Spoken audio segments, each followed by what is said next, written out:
Hey, what's going on, DDO players? Axel here. So today I want to talk a little bit about Hardcore League Season 5 and my experiences with it. So I actually did Hardcore this season. It was the first time that I had done Hardcore seriously. I did play Hardcore for a little bit in Season 1. I just played, I think, level 7 or 8 on a Warlock, and I just kind of lost interest after that. But this was the first season where I actually took had a goal and decided to actually go for it. I wasn't going to do hardcore league at first, but I had a friend that asked me to do it, so I ended up doing it. And I ended up, once I started playing, I decided I wanted to go ahead and finish what I was actually shooting for. So here are my experiences. So I played in deciding on race and class.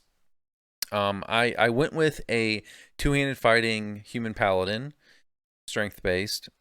Had I thought a little bit longer, because I did make the character on a whim, had I thought a little bit longer, I probably would have gone charisma based just for really good saves, even better saves. I mean, paladins have a good save no matter whether you're strength or charisma based. But in any case, I built the character.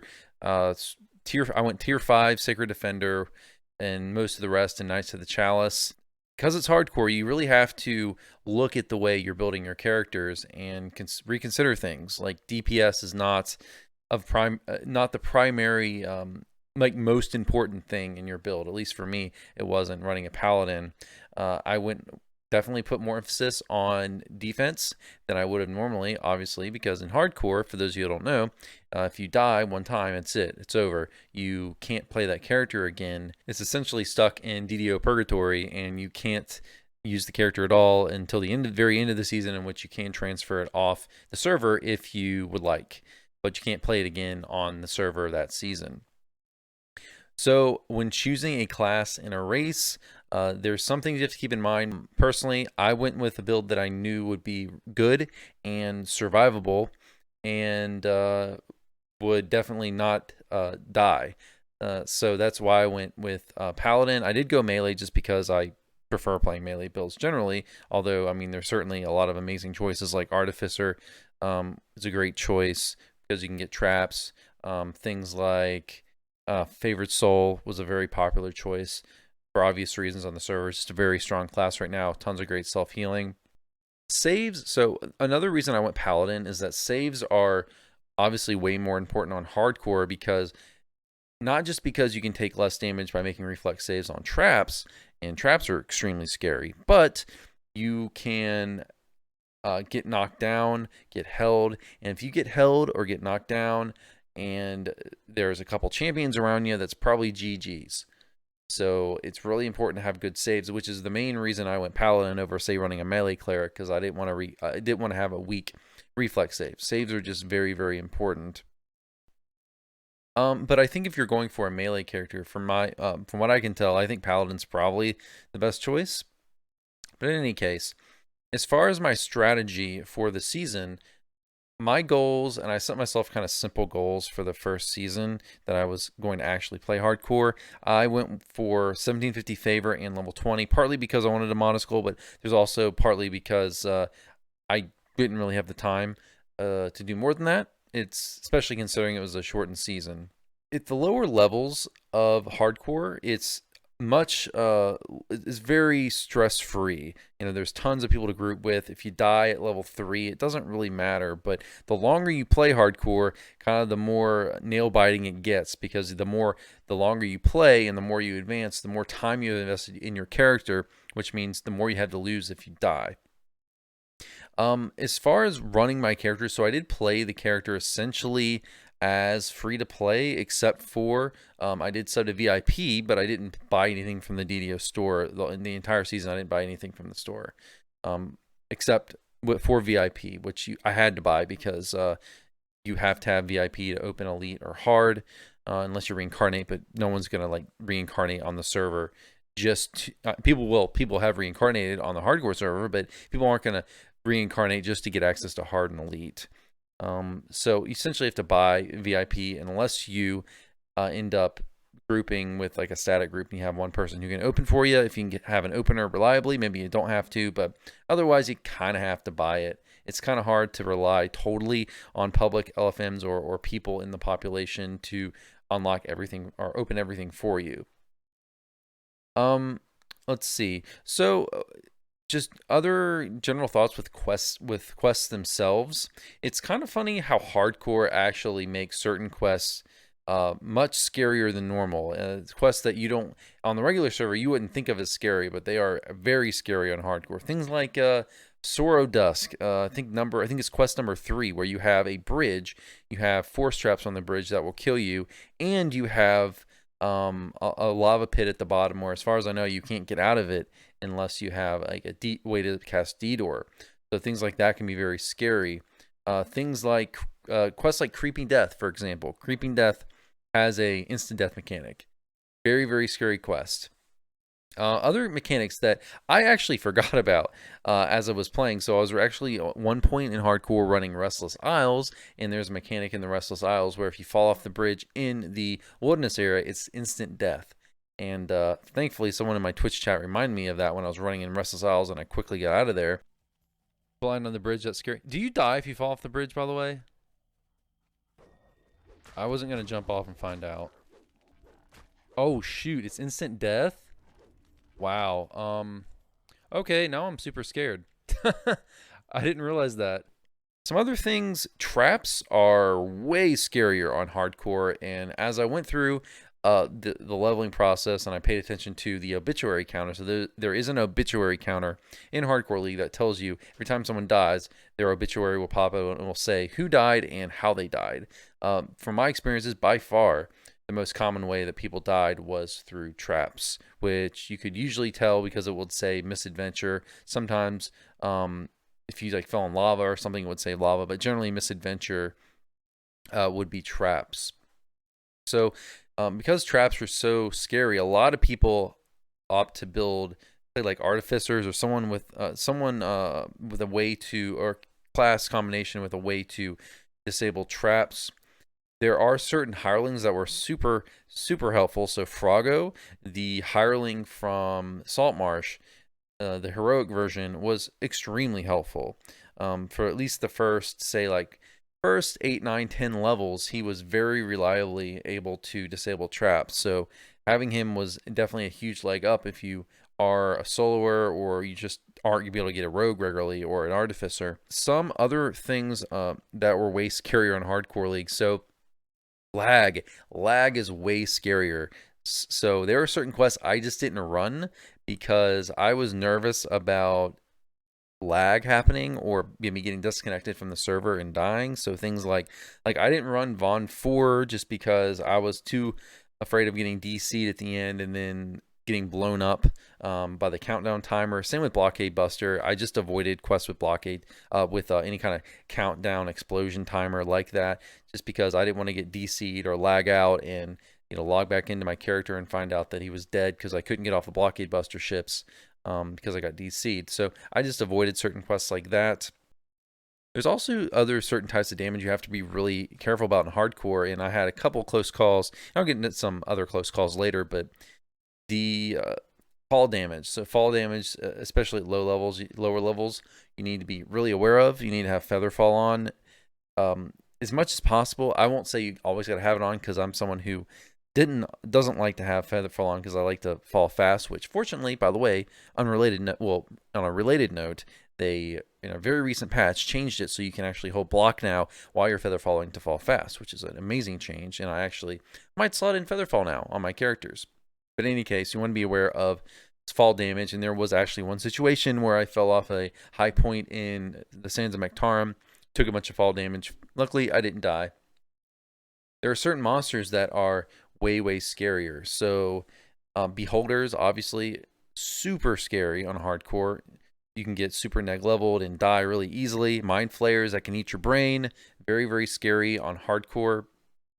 So let's get into my strategy. So as I said before on hardcore, I just was going for 1750 and level 20 because, as I said before, I didn't really have the time for 5k. I just didn't have the time for 5k, and I wanted something, especially since the first time I ran it, that I could actually reliably accomplish. So my strategy was to kind of run elite until I started to feel like I didn't have to. I really didn't even have to run elite at all if I didn't want to, just because With 1750 favor, you can unlock that before you get to level 20 just running on hard, according to the math I did.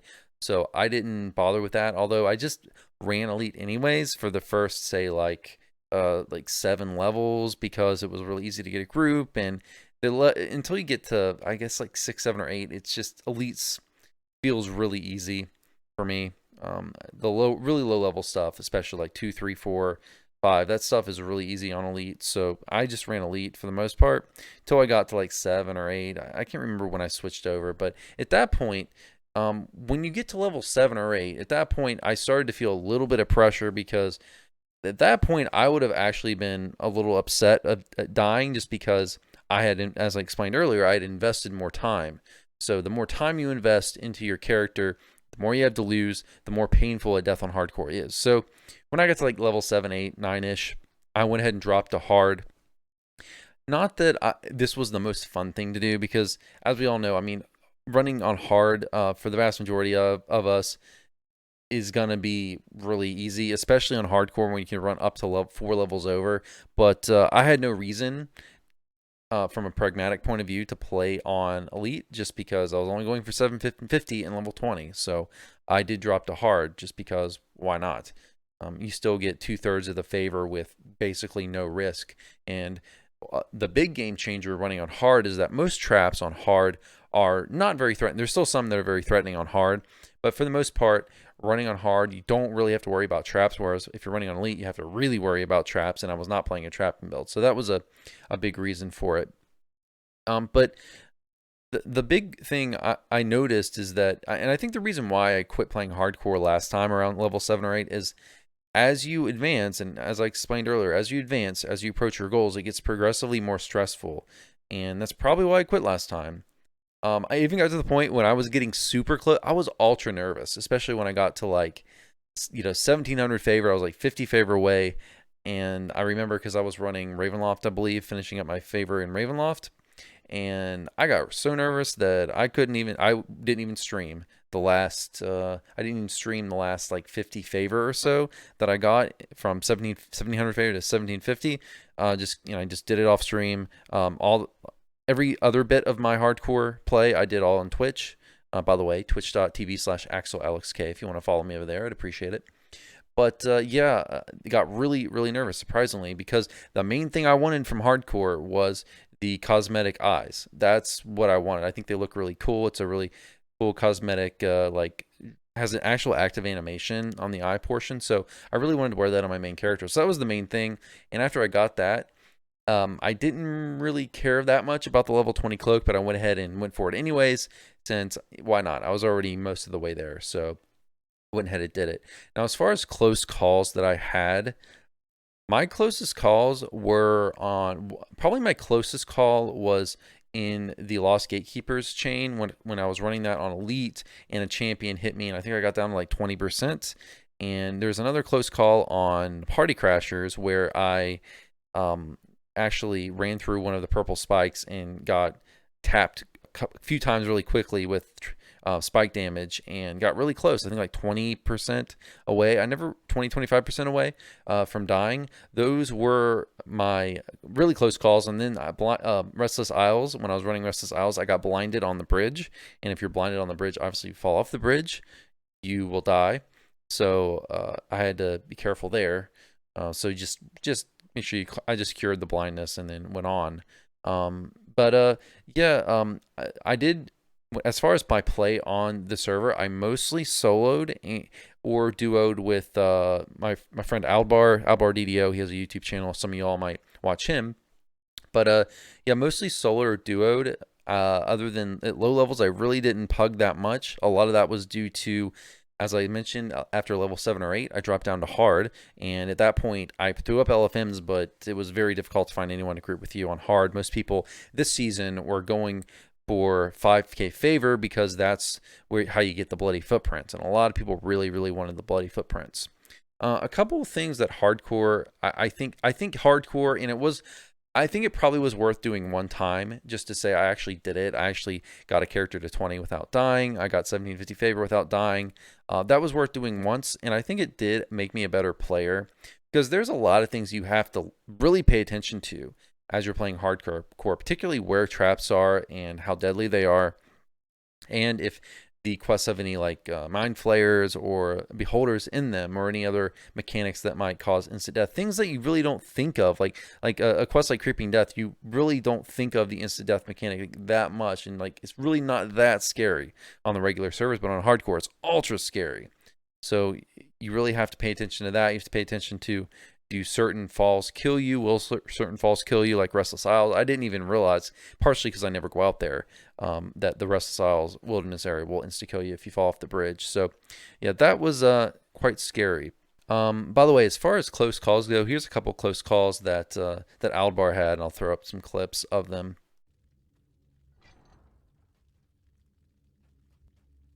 Yeah, these champions are dangerous.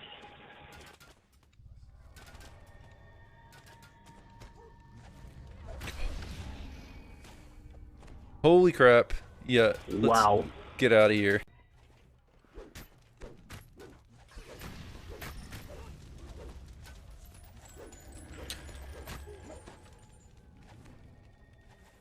Oh my god, you were really close there. Wow, I almost died.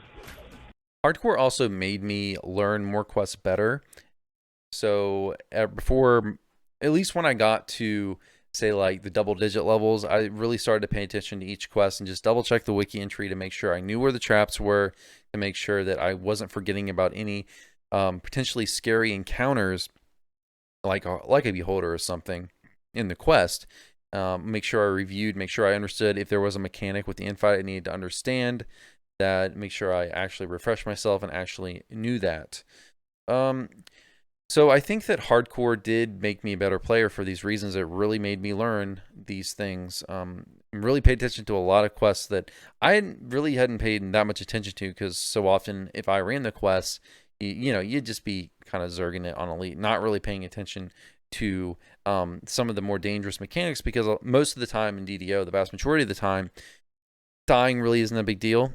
Particularly like on the regular server, there's so many ways to raise players that dying is rarely that big of a deal. That's something that often you don't even think of twice. Because in DDO, dying doesn't matter unless everyone in your group dies. So, all right. So I guess that's my general thoughts. I did end up achieving my goals. So level 20 and 1750. There we go. We are at level cap. Hardcore goals achieved. I guess as far as reflections on potential changes that hardcore could do, so I guess as far as things I liked and things I didn't like, I think that hardcore is fine for what it is. It certainly provides a different type of experience. It's not necessarily, I'm glad I did it once. I don't know that, I'm probably leaning towards probably not doing it again.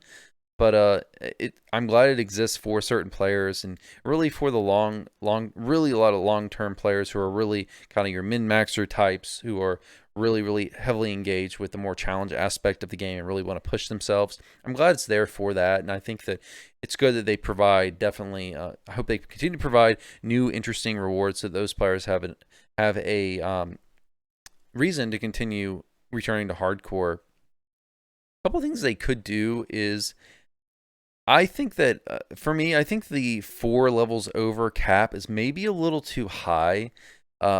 For maybe just one season, maybe they should try changing that cap to just 2 levels over, so everyone has to run with bravery bonus. Because 2 levels over to me would make sense, because that's where the vast majority of people run anyways on the regular servers in heroics for bravery bonus. So maybe they could just change the cap to like 2 levels over instead of 4 in heroics. I think that would work pretty well. You could keep it at 4 if you'd like in epics, just because you can run 4 over on the regular service for bravery bonus. But it would add, it would force people to take more risks, because one of the cons I found is that the current system for me, it encourages me to play as boring and as safe as possible, and to run everything 4 levels over. Like, I felt like there was no reason not to run anything 4 levels over. I mean, dying is such a huge, so catastrophic and so penalizing that there's no pragmatic reason to take any risk whatsoever. So pretty much everyone on the server was running 4 levels over, and I did as well. So it would be more exciting if I was forced to take more risk, and they could do that by by lowering the lockout to 2 levels instead of 4. So for those you don't know, as of currently, you can't run quests if you're over more than 4 levels over a quest level. It's traditional normal level on normal. You can't run it. You can't enter the quest at all. So you have to run everything 4 levels over. But if they change this to 2 levels over, it would really force people to take more risks. I guess they probably don't want to do this because they do want people to actually achieve their goals, which is why they have a pretty lenient cap on hardcore. But I think, I'm not saying they should do this every season, but maybe just for one season, change it to two levels over just to force people to take more risks. I think that would be more interesting, particularly for me, instead of just running everything 4 levels over and playing super ultra safe. Granted, even though me having said that, I did go the easy route and go for only 1750 and level 20. So if I did go for 5K, you have to run everything on elite. So you are forced to take more risks. Just if you do decide to go for the 5K reward, you are forced to take those risks because you can't. If you run everything on hard, you're not gonna. As far as I know, I don't think. Yeah, you can't reach 5K favor by just running on hard. So you have to run. You have to run on elite. So yeah, even though hardcore overall probably isn't for me, because I don't lean as far over into the kind of challenge side of the player base and kind of pushing min-maxing as other players. So it's not really for me. I think I'm a little too casual for it, but I'm glad it exists, and I hope they keep incentivizing it in the future. I'm glad that it makes money for the game. I'm glad it's there to support the game. If it keeps the game alive, then great. So yeah, guys, if you played hardcore this season, let me know what you think. Like, what were your experiences? Did you hit your goals? Did you not hit your goals? We'll be interested in reading that. And yeah, guys, that's going to be it for this video. Before I go, just want to say that, as I said below, if you want to follow me on Twitch, I am streaming quite a lot lately. Twitch.tv/AxelAlexK. You can catch me there. All right, guys, that's going to be it for this video. Hope you enjoyed. See you all next time. Have a good one. Take care.